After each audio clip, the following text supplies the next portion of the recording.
Yo! Good day netizens, this is Nel Adriano. Kung bago ka lang sa channel ko, don't forget to subscribe. Also hit that notification bell para lagi ka notified once may bago tayong upload.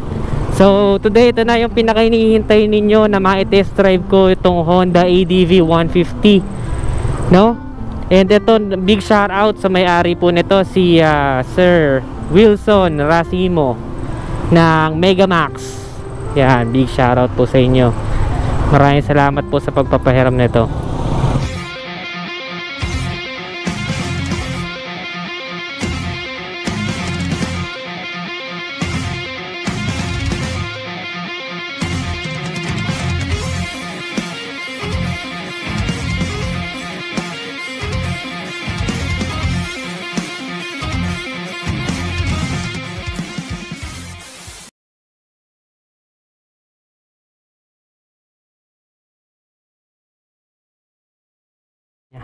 Ayan, so 5'3 and a half, 5'4 pag nakasapatos, super tip-toe ako.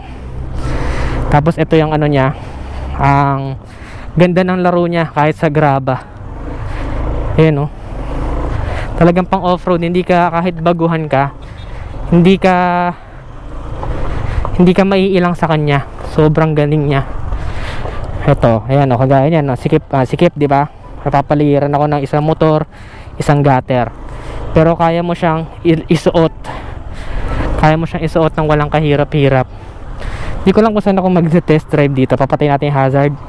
Delikado yan. Huwag natin laging naka-hazard pag di naman emergency.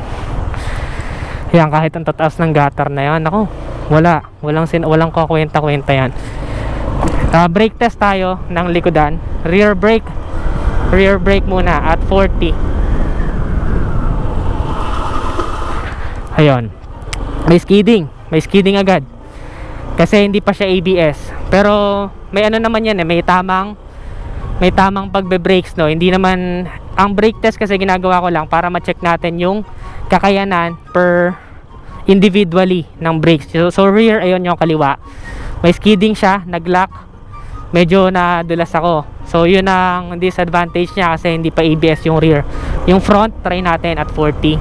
ABS na yung front, guys.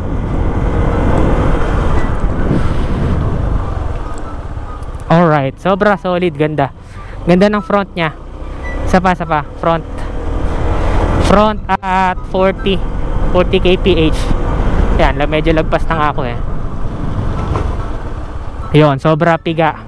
Ganda, activating yung ABS nya. Nararamdaman ko sa daliri ko. Activating siya, nagsusoli siya. Sapa para malamang umikot na rin ako eh. Ayun. So yun, biglang pigana yun. Biglang pigana. So okay yung brakings nya. Solid ang brakings nya. Ikot lang tayo ng isa. Yan, oh. Balance nya, grabe din. Hindi madulas ang gulong, guys. Dahil dry ang lugar na to, hindi madulas ang gulong nya. Both brakes try natin at 50. Alright, solid, maganda. So both brakes pa rin recommended ko. Yung unahan, mahirap siya ipa-lock or ipagana yung ABS, mahirap siya. Try ko pa ng isa pang beses.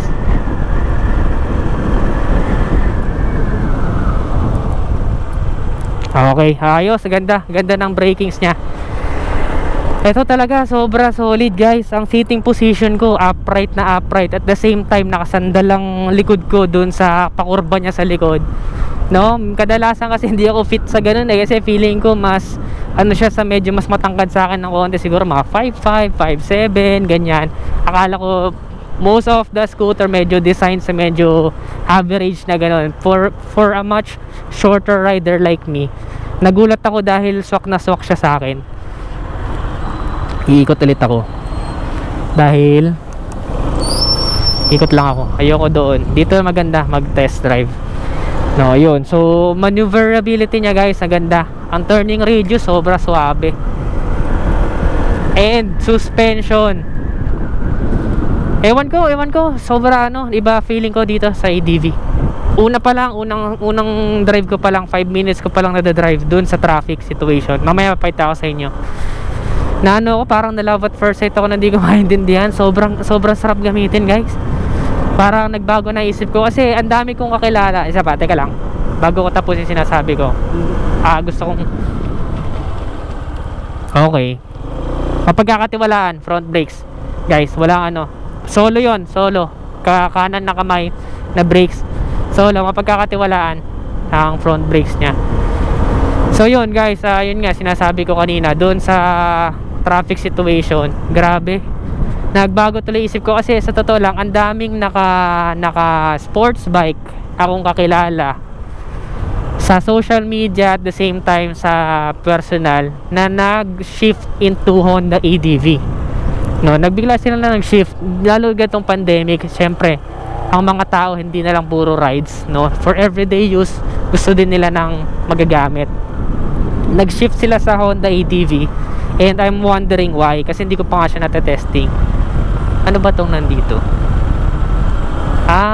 Fuel save. Akala ko RPM indicator. So kapag mas mataas yung gauge mo dito, mas fuel efficient ka. Yun nga, ang kadahilanan pala, sobrang comfortable niya, guys. Talaga, sa long rides, walang kangalay-ngalay ito. Solid, guys. Nagbago bigla yung pananaw ko sa ano, kasi parang nag-iisip-isip na ako na makaraan. Kasi di ba alam mo, pag motovlogger ka, minsan nag-upgrade tayo ng motor. So nag-iisip-isip na ako, nag-declash, big bike. Pero nung na-try ko to, parang sabi ko, parang ganito ko na lang gusto munang mag-upgrade. No, for everyday use kasi, city driving, pwede. Off-road experience, kung medyo adventure, pwede din siya. So, ano pang hahanapin mo doon, di ba? At the same time, matipid siya sa gas dahil 2 valves lang siya. Kung ang medyo hinahanap mo is arangkada, meron pa rin naman siya arangkada, swabe lang, sakto lang. Hindi yung tipong crazy na arangkada. No, and vibration, wala din ako nararamdamang vibration sa kanya.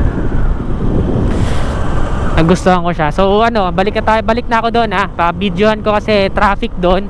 So gusto ko makita nyo yung traffic situation. Papakita ko sa inyo. So isang ano na lang. Ayan, torque, ang speed niya and torque acceleration, swabe, 69, 73. Solid.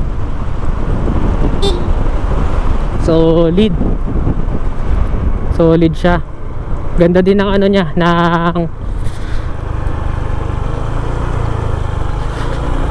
ganda din ng busina. Ang lakas, yun ang gusto ko sa Honda. Ang lakas ng busina.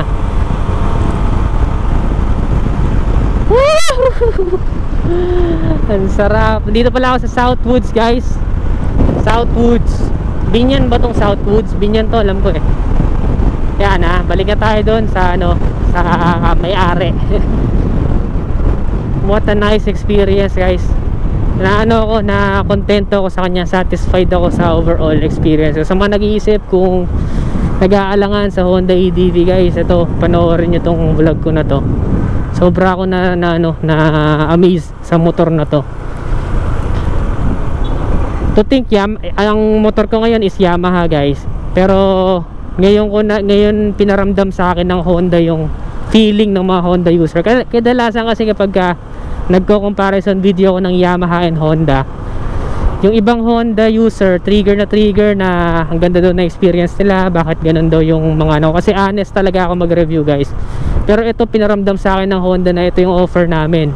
Baka ito hindi mo pa nararamdaman, kaya medyo ka pa, doubtful ka pa. Pero ito, pinaramdam sa akin ng Honda ngayon yung satisfaction.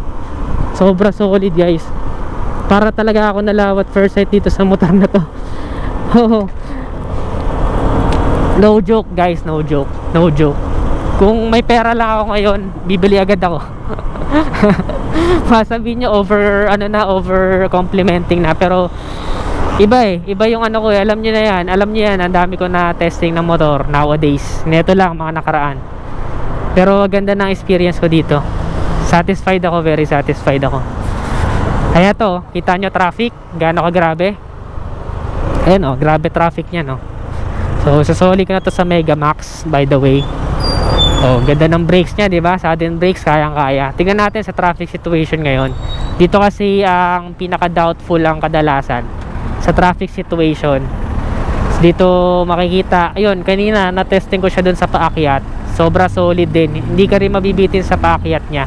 Dahil siguro magaan ako, so I cannot speak for those na mas mabigat sa akin. Yung may-ari nito mas mabigat sa akin, pero okay naman siya. Hindi siya nabibitin. And kahit may angkas, okay din.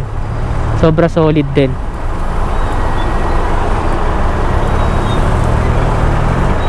Padaan muna po. Padaan muna ang motor. Ayun. Ito na, traffic situation. Pinaka-antay-antay nila. Tingnan natin kung kaya ba sa singitan. Malawak ang turning radius niya, guys. And hindi kagaya nung na-testing ko kasi na medyo maxi scoot is yung X-Max. No, yung tipong kapag ka niliko mo ng husto, aakaping ka, matutumba ka. So medyo naging mas mas attentive na ako pagdating sa mga likuan kapag ka medyo alam ko na malaki yung karga na dadalhin ko, mabigat yung motor. Pero ito is hindi ko naman yun na feel, no, magaan pa rin siya i-drive, so solid pa rin siya for me. And at the same time, sobrang stylish na itong panel gauge, guys. Ayan, no, sobra pogi, oh. No, yung pagka-blue niya, pogi, guys. Ganyan naman talaga yung mga ng Honda, no, panel gauge. Pati yung Aerox ang ganda. Gusto ko kasi yung mga ganong style ng ng panel gauge. So ayan, ayan, sobrang pogi niya. May time, may date. So very informative. And kitang-kita siya sa peripheral view or kahit dun ka nakatingin sa kalsada. Hagip siya ng mata. Hindi naman basang-basa na totally hagip, pero hagip siya, makikita mo siya. So yun, susuli ko na siya, guys. Wala nang cut-cut to. Raw vlogs lang tayo ngayon. Sabi ko kasi sa inyo is yung laptop ko nga is nasira. So nowadays hindi na ako nag-edit ng vlogs. Pero ang good side nun, mas madami ako na-i-upload, mas madami ako na-re-review. Kasi kapag may laptop ka, kompleto ko ng gears, pati camera, ang tagal ko bago makapag-upload. Once a week, swerte na. Kasi mabusisi pang pag-i-edit Pero ito, straight up, kung ano yung na-experience ko, bigay ko na lang sa inyo. No, kapag nagkaroon na ako ulit ng PC, baka mag-edit na ako ulit. Pero dahil maganda na may response nyo sa ganitong klase ng vlogs, kung nagustuhan nyo yung mga ganitong klase ng vlogs, please comment down below. Kasi noong una doubtful ako, baka hindi tangkilikin. Pero dahil nagustuhan nyo naman yung mga raw vlogs ko, dahil genuine yung mga experience ko doon, is tinuloy-tuloy ko na. So ang verdict ko, guys, ayun nga, nakita nyo naman kung gaano ako ka-satisfied dito sa motor na to. Overall experience ko, very satisfied ako. May re-recommend ko siya definitely 100%, 10 out of 10 ako sa ko dito, sa experience ko. Definitely may re-recommend ko siya. Sa mga nagda-doubt pa, no, kung mag-Honda ADV, guys, go na kayo sa Honda ADV. Sabi ko nga, kung ako lang meron akong on-hand cash ngayon, go na ako sa Honda ADV.